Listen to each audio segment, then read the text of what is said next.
अस्सलाम वालेकुम जनाब, वीर वेख रहे हैं पाक पतन एनिमल्स टीवी। मैं ਤੁਹਾਡਾ ਵੀਰ ਮੁਹੰਮਦ ਰਿਆਜ਼। माशाल्लाह जनाब, ਪਹਿਲਨ ਵੈੜ ਮੂੰਹ ਵਿੱਚੋਂ ਚਾਰਦਾ, ਬਹੁਤ ਵੱਡੇ ਕੱਦ ਦੀ ਮਾਲਕ ਮਾਸ਼ਾਅੱਲਾ, ਬਿਲਕੁਲ ਤਾਜ਼ੀ ਸੂਈ, ਪਿੱਛੇ ਵੱਛਾ। ਮੇਰੇ ਵੀਰਾਂ ਨੇ ਤਸੱਲੀ ਨਾਲ ਜਾਨਵਰ ਵੇਖਣਾ, ਕੱਦ ਕਾਟ ਵੇਖਣਾ, ਓਵਰ ਰੇਂਜ ਦਾ ਕੱਦ ਮਾਸ਼ਾਅੱਲਾ, ਔਰ ਪੂਰੀ ਮਸ਼ਕ ਲਾਈ ਹੋਈ ਹੈ।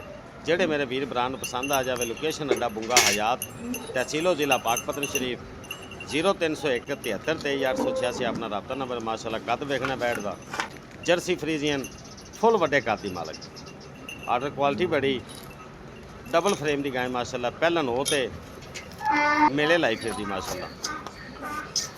फेस क्वालिटी मेरे भरावां चेक करनी जनाब, पिछे दे बच्चा है जे वो भी विखाया जाएगा वीडियो दे विच, चेक कर लेना मेरे भरावां। जानवर बड़ा कमाल दा, बड़ा क्लास दा, ਪਹਿਲਨ हो के भी इंशाल्लाह ये 25+ करन वाली हैगी जे।